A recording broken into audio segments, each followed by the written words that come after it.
Hello বন্ধুরা, আমি শেখ গন্ডিল। আশা করি আপনারা সকলেই জানেন রজনীকান্ত এবং লোকেশ কানাগরাজের ছবি কুলি এই বছর 14 আগস্ট 2025-এ মুক্তি পেতে চলেছে। মেকারদের তরফ থেকে অফিসিয়াল কনফার্মেশন এটার বিষয় অলরেডি এসে গেছে। অন্যদিকে ওই একই দিনে ইয়াশ রাজের স্পাই ফ্র্যাঞ্চাইজির ছবি আসবে, অয়ন মুখার্জি পরিচালিত, জুনিয়র এনটিআর এবং ঋত্বিক রোশন অভিনীত ওয়ার 2। আপনারা সকলেই সেটার ব্যাপারেও জানেন। তো এই দুটো বড় প্যান ইন্ডিয়া ছবির কিন্তু আমরা বক্স অফিসে ক্ল্যাশ এই বছর স্বাধীনতা দিবসের উইকেন্ডে দেখতে পেতে চলেছি। এটা মোটামুটি এখন কনফার্ম। যদি কোনো ছবি পিছিয়ে না যায়, পোস্টপন না হয়ে যায় লাস্ট মোমেন্টে, সেক্ষেত্রে কিন্তু এই ক্ল্যাশটা আমরা দেখতে পাবো। এখন এটা কি ঠিক হলো?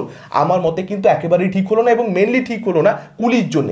ওয়ার 2 এর বক্স অফিসে এটার জন্য একটা ইম্প্যাক্ট পড়তেই পারে, কিন্তু মেনলি কুলির জন্য কিন্তু সমস্যাটা সৃষ্টি হলো। এবং তামিল ফিল্ম ইন্ডাস্ট্রির তরফ থেকে বারবার হিন্দি মার্কেটকে নেগলেক্ট করবার যে বিষয়টা, এটা আমরা দেখতে পাচ্ছি। এটা ওভার দি ইয়ার্স চলছে, যে কারণে কিন্তু তেলেগু সিনেমা যেরকম একটার পর একটা 1000 কোটির ব্লকবাস্টার, 1500 কোটির ব্লকবাস্টার দিতে পারছে, সেই জিনিসটা কিন্তু তামিল ফিল্ম ইন্ডাস্ট্রির তরফ থেকে আমরা দেখতে পাচ্ছি না। তার কারণ কি ওদের কোয়ালিটি অফ ফিল্মস? না, আমি সেটা মনে করি না। কোয়ালিটিতে কোনো সমস্যা নেই, সমস্যাটা কিন্তু কোথাও একটা ওদের নেগলেক্ট করা হিন্দি মার্কেটকে। হিন্দি মার্কেটকে নিয়ে ওরা যথেষ্ট বেশি সিরিয়াস নয়। ওরা মনে করে যে 600 কোটি 650 কোটি ব্লকবাস্টার তো আমরা এমনি দিয়ে দিই, আমাদের মার্কেটই সেটার জন্য এনাফ, আমরা তাতেই খুশি। লোকেশ কানাগরাজের ছবি, লাস্ট ছবি, যেটার রিভিউজ খুব পজিটিভ ছিল, ওয়ার্ড অফ মাউথ খুব স্ট্রং ছিল তা নয়, লিও, সেই ছবিটা যদি আপনারা দেখেন 600 কোটির কাছাকাছি গেছিল, 600 650 কাছাকাছি। অ্যাকচুয়ালি ওই একই রেঞ্জে জেলার ছবিটাও রজনীকান্তের কালেকশন করেছিল। ওরা ওরকম রেঞ্জের কালেকশনই খুশি, ওদের সব মার্কেট থেকে কালেকশন চাই না। কারণ তেলেগু মার্কেট নিয়েও যদি আপনারা ভাবেন, ওয়ার 2 ছবিতে জুনিয়র এনটিআর রয়েছে,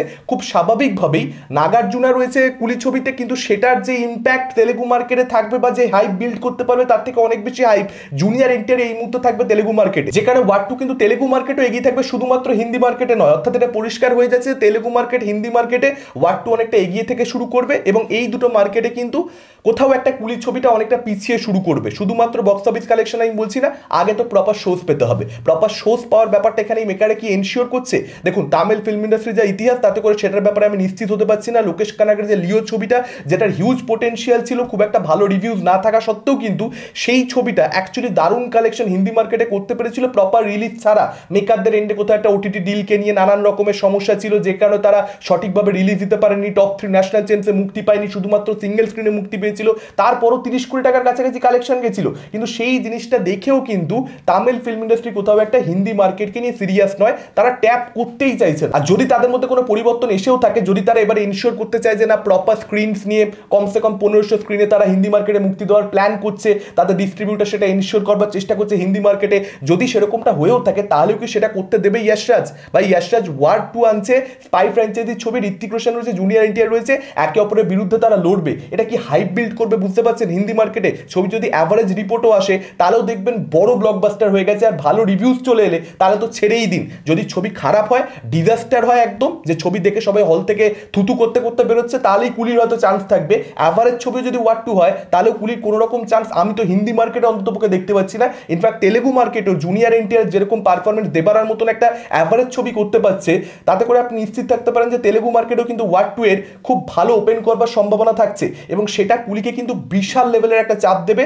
ওয়ার্ল্ড ওয়াইড গ্রস কালেকশনের কথা আমি বলছি। তামিলনাড়ুতে দেখুন কুলি অনেক এগিয়ে থাকবে, সেখানে ওয়ার 2 কুলির থেকে অনেক পিছিয়ে থাকবে, সেটা নিয়ে কোনো রকম কোনো মানে সন্দেহই নেই। কারণ রজনীকান্ত সেখানে যে ধরনের সুপারস্টার, সেখানে তার সুপারস্টার দাম প্রশ্নাতীত। কিন্তু যদি আপনাকে 1000 কোটি বক্স অফিস করতে হয়, সেক্ষেত্রে কিন্তু তামিলনাড়ু স্পেসিফিক থেকে গেলে একেবারেই হবে না। আপনাকে প্রত্যেকটা মার্কেট নিয়ে, স্পেশালি হিন্দি মার্কেট নিয়ে কিন্তু ভাবতে হবে। তেলেগু ফিল্ম ইন্ডাস্ট্রি কিন্তু অ্যাকচুয়ালি পরিষ্কার করে দিয়েছে সকলের কাছে যে কিভাবে বড় কালেকশন আনতে হয়, 1000 কোটি কিভাবে বক্স অফিস করতে হয়। নিজের মার্কেটে কালেকশন করতে হবে, তার সঙ্গে সঙ্গে হিন্দি মার্কেটে কালেকশন করতে হবে, একদম সহজ মন্ত্র। আর সেটার জন্য কি করতে হবে? আপনি বড় কোনো ছবির সামনে, হিন্দির কোনো বড় ছবির সামনে আপনি ক্ল্যাশ করাবেন না। কারণ প্রভাসের মতন সুপারস্টার, যার হিন্দি মার্কেটে একটা প্রপার ফ্যান ফলোইং রয়েছে, একটা সাউন্ডেড ফ্যান বেস রয়েছে, তার ছবি যখন মুক্তি পাচ্ছে, কথার কথা ধরুন সালার, সেই ছবিটা কিন্তু 1000 কোটি গ্রস কালেকশন করতে পারছে না। তার কারণ সে ডানকির সামনে চলে আসছে। ডানকি একটা ড্রামা ছবি, তার সামনে একটা মাস ছবি আসছে, তা সত্ত্বেও কিন্তু সালারে হিন্দি মার্কেট থেকে নর্মালি প্রবাসের ছবি ভালো হলে যে কালেকশনটা করে, সেটা কিন্তু সালার করতে পারছে না। কালকি কিন্তু সেটা করতে পারছে। তার কারণটা কি? কালকি কিন্তু কোনো রকম বড় ছবির সামনে, হিন্দির বড় ছবির সামনে রিলিজ করা হয়নি। কালকির কিন্তু কাইন্ড অফ একটা সোলো রিলিজ ছিল, তখন সে হিন্দি মার্কেট থেকে 300-র কাছাকাছি নেট কালেকশন করতে পারছে, সঙ্গে সঙ্গে তার যে ওয়ার্ল্ড ওয়াইড গ্রস কালেকশন সেটা 1000 পার করে যাচ্ছে, যেটা সালারে করতে পারছে না। এবং তার সঙ্গে সঙ্গে কাস্টিং, শুধুমাত্র সোলো রিলিজ নয়, ক্ল্যাশ না করা নয়, তার সঙ্গে সঙ্গে কাস্টিং সালারের ক্ষেত্রে আপনারা দেখে নিন, হিন্দির কোনো বড় নাম কিন্তু সেভাবে নেই, কিন্তু সেই জিনিসটা কিন্তু কালকিতে রয়েছে। অমিতাভ বচ্চন রয়েছে, তার সঙ্গে সঙ্গে রয়েছে দীপিকা পাদুকোন। সেই জিনিসটা আপনারা কুলির ক্ষেত্রে বা তামিল ছবিগুলোর ক্ষেত্রে দেখতে পারেন কি, তামিল সুপারস্টারদের ছবি আপনারা দেখে নিন, থালাপতি বিজয়ের ছবি, সেখানে কিন্তু বড় কোনো হিন্দির নাম নেই, কিংবা সেখানে অজিত কুমারের ছবি, বড় কোনো হিন্দির কিন্তু নাম নেই, রজনীকান্তের ছবি, বড় কিন্তু কোনো হিন্দির নাম নেই। হ্যাঁ, আপনারা বলতে পারেন কুলির ক্ষেত্রে একটা বড় হিন্দির নাম কিন্তু রয়েছে, এবং সত্যিই বড় নাম রয়েছে, আমির খান। আমির খানের ক্যামিও রয়েছে, কিন্তু ক্যামিও দিয়ে আপনারা কি মনে করেন যে হিন্দি মার্কেটে ওয়ার 2 এর সঙ্গে বক্স অফিসে ক্ল্যাশ করা সম্ভব? প্রপারলি এক্সিবিটারদেরকে কনভিন্স করে অনেক অনেক স্ক্রিন আনা সম্ভব ওয়ার 2 কে ফেস করে? আমার তো সত্যি বলতে মনে হয় না। হ্যাঁ, এবার যদি আমির খানের কথার কথা 20 মিনিটের একটা এক্সটেন্ডেড ক্যামিও হয়, এবং সেটা যদি বোম্বাস্টিক কিছু হয়ে যায়, ধরুন কথা কথা রোলেক্সের মতন, লোকেশ বলে বলছি আমি, অন্য কোনো পরিচালক হলে বলতামই না, লোকেশ যদি সেভাবে আমির খানকে প্রেজেন্ট করে দেয় যে ভাই আমির খানকে এভাবে তার 30 বছরে 35 বছরের কেরিয়ারে দেখতে পাওয়া যায়নি, লোকে দেখে ছিটকে যাচ্ছে, অবাক হয়ে যাচ্ছে যে ভাই এটা এটা আমির খান, এটা কি করছে আমির খান, সেরকম যদি কিছু হয়ে যায়, তার সঙ্গে সঙ্গে ওয়ার 2 যদি খারাপ হয়, সেক্ষেত্রে হয়তো কুলি এগিয়ে গেল, সেক্ষেত্রে হয়তো ওয়ার 2 পিছিয়ে গেল। তারপর হয়তো আমরা দেখবো যে ওভারঅল যে কালেকশন সেখানে ওয়ার 2 এগিয়ে রয়েছে, হয়তো বড় কালেকশনটা ওয়ার 2 করছে, বেশি কালেকশনটা, কিন্তু তারপরে ওয়ার 2 কে আমরা বলছি কথা কথা ধরুন অ্যাভারেজ কালেকশন বা সেমি হিট, এবং কুলিকে আমরা হিট বলে দিচ্ছি সামান্য পিছিয়ে থাকা সত্ত্বেও ওয়ার 2 এর টোটাল বক্স অফিসের তুলনা। কিন্তু সেটা হচ্ছে কুলির জন্য best possible scenario. Best possible সিনারিওটা হবেই এটা ধরে রিলিজ দিয়ে দেওয়া আমার মনে হয় না ঠিক সিদ্ধান্ত। আপনাকে সিনেমার বিজনেসে ওর্স্ট পসিবল সিনারিও নিয়ে ভাবতে হবে, যে যদি আমার সব থেকে খারাপ হয় তাহলে কত কালেকশন ওখান থেকে আমি তুলে আনতে পারবো, বা আমার হোম মার্কেট থেকে আমি কতটা কি করে নিতে পারবো, ওর্স্ট পসিবল সিনারিওতে আমার ছবির রিকভারিটা হয়ে যাচ্ছে কিনা, এটাই হওয়া উচিত কিন্তু বিজনেসের স্ট্র্যাটেজি। এভাবেই কিন্তু সমস্ত ফিল্ম ইন্ডাস্ট্রি বা সমস্ত প্রোডাকশন হাউস অ্যাকচুয়ালি রান করে। আর আমির খান কিন্তু হিমসেলফ খুব যে ভালো সময়ের মধ্যে দিয়ে তার কেরিয়ারে যাচ্ছে, ব্যাপারটা কিন্তু একেবারেই সেরকম নয়। তো আমির খানের ক্যামিওর জন্য হিন্দি মার্কেটে বড় কালেকশন হবে এই আশা রেখে রিলিজ দেওয়া, এটা কতটা ঠিক সিদ্ধান্ত, এটা কোয়েশ্চেনেবল। এবং তার সঙ্গে সঙ্গে রজনীকান্তের যে সুপারস্টারডাম, আমার মনে হয় না তামিলনাড়ুতে তার একটা প্রপার ফেস্টিভ্যাল রিলিজ দরকার, তারপরেই তার ছবি বড় কালেকশন করবে, হলিডে রিলিজ হলেই, আদারওয়াইজ করবে না, নন হলিডে রিলিজ হলে। আমি কিন্তু সেটা মনে করি না। থালাপতি বিজয়ের ছবি মুক্তি পাচ্ছে, থালাপতি বিজয়ের গোট ছবিটা আপনারা দেখে নিন, সেটা কিন্তু হলিডে রিলিজ ছিল না, নন হলিডে মুক্তি ছিল। তার পরবর্তীতেও কিন্তু অ্যাভারেজ রেসপন্স থাকা সত্ত্বেও, খুব একটা ভালো রিভিউজ না থাকা সত্ত্বেও কিন্তু বড় কালেকশন সেই ছবিটা থালাপতি বিজয়ের যে সুপারস্টারডাম তার উপরে ভর করে করতে পেরেছে। সেই জিনিসটা কিন্তু রজনীকান্ত এবং লোকেশ যখন কোলাবোরেট করছে কুলির মতন ছবির ক্ষেত্রে, ওর হলিডে চাই না, ওকে জাস্ট রিলিজ করে দাও। তামিলনাড়ুতেও এমনি আগুন কালেকশন করবে, এবং অ্যাভারেজ রেসপন্স থাকা সত্ত্বেও কিন্তু আগুন কালেকশন করতে পারে তামিলনাড়ুতে, সেই ভরসা আমার রয়েছে।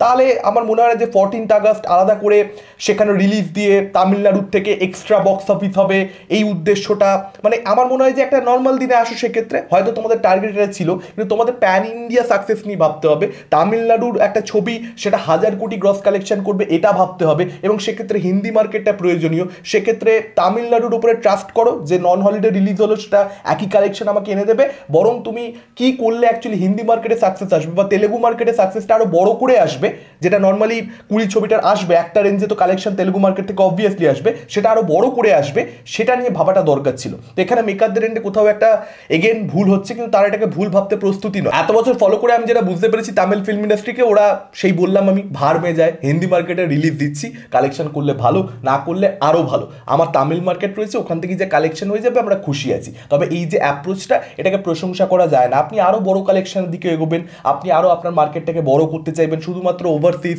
এবং তার সঙ্গে সঙ্গে তামিল মার্কেট, সেটার উপরে আপনি ডিপেন্ডেন্ট থাকবেন কেন? আপনার তো সব কিছু নিয়ে ভাবা উচিত, সেটাই তো হওয়া উচিত। তো সেইটা মানে ল্যাক অফ এনার্জি রিলিজকে কেন্দ্র করে, ল্যাক অফ এনথুজিয়াজম, এবং তার সঙ্গে সঙ্গে কোথাও একটা lack of strategy, as simple as that, সেটাই তামিল ফিল্ম ইন্ডাস্ট্রিকে তেলেগুর থেকে পিছিয়ে রেখে দিচ্ছে। আবারও বলছি, কোয়ালিটির দিক থেকে নয়, বক্স অফিসের দিক থেকে। আপনাদের কি মতামত পুরো বিষয়টাই কেন্দ্র করে? ডেফিনেটলি সেটা আপনারা আমাদের কমেন্ট করে জানাতে পারেন। এই ভিডিওটা ভালো লাগলে লাইক করতে পারেন, শেয়ার করতে পারেন। আমাদের চ্যানেল নতুন হলে চ্যানেলটাকে অবশ্যই সাবস্ক্রাইব করতে পারেন। আজকের মতো টাটা, চোখ রাখুন পরবর্তী ভিডিওতে।